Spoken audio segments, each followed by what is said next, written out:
রাজশাহী থেকে আমরা Russian city যাচ্ছি। ঠিক রোজার একদিন আগে মাথায় ভূত চাপলে আমরা ঘুরতে যাব। তো চলে যাচ্ছি আমরা রাশিয়ান সিটি দেখতে। আপনারা চিন্তা করতে পারেন বাংলাদেশে রাশিয়ান সিটি কোথায় আসলো? হ্যাঁ, ঈশ্বরদীতে হলে রাশিয়ান সিটি আছে। সেই রাশিয়ান সিটি দেখতে আমরা রোজার আগের দিন চলে গেলাম।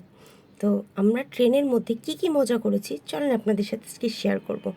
ভিডিওটা আগে ভিডিও করা ছিল, তো আমার আপলোড করা হয়েছিল না। দেখেন আমরা ট্রেনের মধ্যে কত মজা করছি। 1 ঘন্টার জার্নি যেন আমাদের নিমেষের মধ্যে কেটে গেল। এক একজনের এক এক রকম বক্তৃতা, এক এক রকম জ্বালানো, এক এক রকম ভিডিও করা, মানে কি বলবো, মানে 1 ঘন্টাটা 5 মিনিটের মধ্যে মনে হলো শেষ হয়ে গেল। ট্রেনে উঠলাম আর নামলাম। আমাদের ট্রেনের জার্নিটা অনেক ফানি ছিল, তবে খুব ভালো লেগেছে। ট্রেনটা যখন চলছে বাইরের ভিউটা দেখতে এত সুন্দর লাগছে যে বলার মতন না। ভিডিও করার লোকটা কি আর ছাড়া যায়, তাই ভিডিও করেই নিলাম। তবে আমাদের ফানি সিনগুলো দেখতে কেমন লাগলো এটা কমেন্ট করবেন। এই যে আমরা ঈশ্বরদী জংশন পৌঁছে গেছি, মানে রাশিয়ান সিটি পৌঁছে গেছি। বুঝতেই পারলাম না আমরা কখন পৌঁছে গেলাম। তো সবাই রেডি হয়ে গেছি, যেখানে যাব আমরা তাদের বাসায় যাওয়ার জন্য। সবাই খুব আনন্দিত, কারণ আমরা খুব প্রিয় মানুষের বাসায় বেড়াতে এসেছি। তো তাদের বাসায় যাওয়ার উদ্দেশ্যে আমরা রওনা হব। এখন স্টেশন থেকে তাদের বাসায় যাব। তাদের বাসা থেকে বের হয়ে কি আর বাসায় বসে থাকা যায়? চলে গেলাম আমরা হাওড়া ব্রিজ দেখতে, হারিং ব্রিজ দেখতে, মিস্টেক। হারিং ব্রিজটা খুবই সুন্দর, নদীর পানিটা আর ব্রিজটা দেখতে খুব মজা লাগছে। আমরা শুরু করলাম নৌকা জার্নি। নৌকাতে আমরা যত রকম ভিডিও, রিলস করতেই আছি, মানে এক একজন এক এক রকমভাবে করতেই আছি, ভিডিও বানাতেই আছি। মানে বাচ্চা কাচ্চারা ছুট পেলে যা হয়। হারিং ব্রিজটা খুব সুন্দর ছিল। আমার কখনো দেখা হয়েছিল না, আমি আজকে প্রথম গেছি, সেজন্য আমার কাছে খুব সুন্দর লেগেছে। আমরা এখানে পোজ দিচ্ছি, ছবি তুলছি।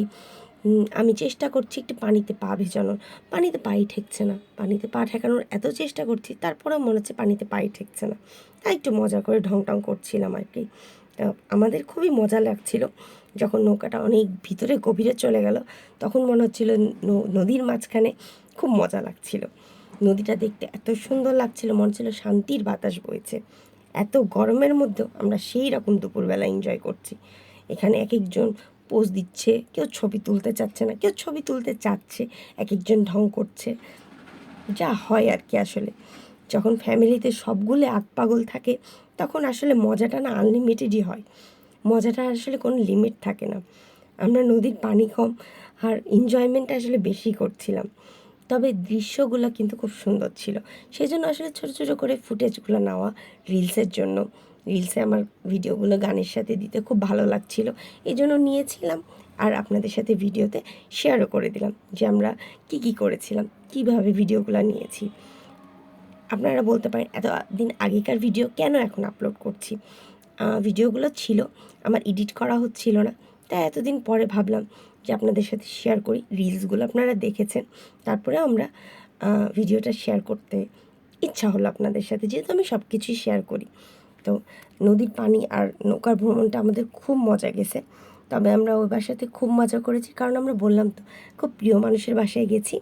তো সেখানে আমরা রান্না করেছি, খাওয়া দাওয়া করেছি, সেটার ভিডিও দেখতে পাবেন। আমরা কেক কেটেছি। নদীর ভিডিওটা আমি যতই নিচ্ছিলাম ততই মনে হচ্ছিল খুবই ভালো লাগছে। আর তারপরে সবথেকে ফানি এবং মজার মুভমেন্ট, এই যে 3 আড়ং মডেল, 3 আড়ং মডেলের ভিডিওটা করতে খুব মজা লাগছিল।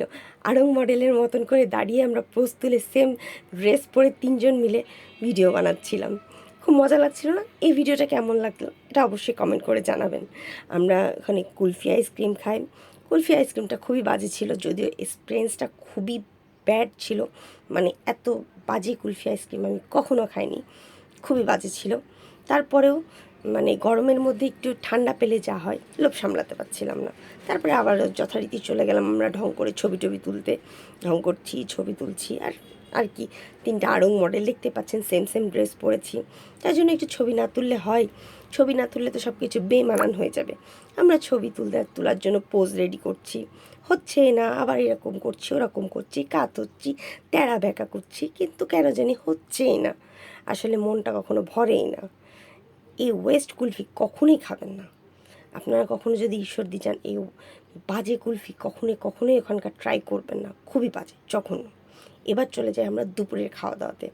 এখন পেটে প্রচণ্ড ক্ষুধা, আমরা ক্ষুধা লাগার চোটে ঝাঁপাই পড়ছি খাওয়া দাওয়া করার পরে সবাই যে যার মতন শুয়ে পড়েছে রেস্ট নেওয়ার জন্য।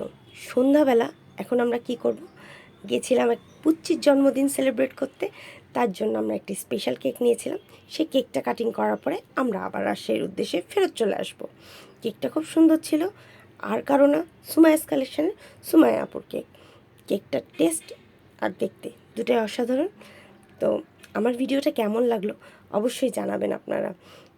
জানি ভয়েস ওভারে আমার গলা বসে আছে, ওর জন্য হয়তো বা আপনাদের শুনতে ভালো লাগছে না। আর আমি কি কি ইমপ্রুভ করতে পারি ভিডিও করার সময় বা ভিডিও এডিটিংয়ের সময়, এটা আমাকে একটু কমেন্ট করবেন। আসলে আমি কোনো প্রফেশনাল মানে ভিডিও মেকার না, ওই জন্য হয়তো এলোপাথারি বকি, যেটা আসলে মনে আসে সেটাই বকি। কোনো স্পিচের মতন লেখা বা সাজানো গুছানো স্ক্রিপ্ট না, সেজন্য হয়তো বা মন মতন কোনো কিছু বলতে পারি না, মনে যেটা আসছে বা যে জিনিসটা আমরা আনন্দ করেছি সেটাই বলেছি। ভালো থাকবে।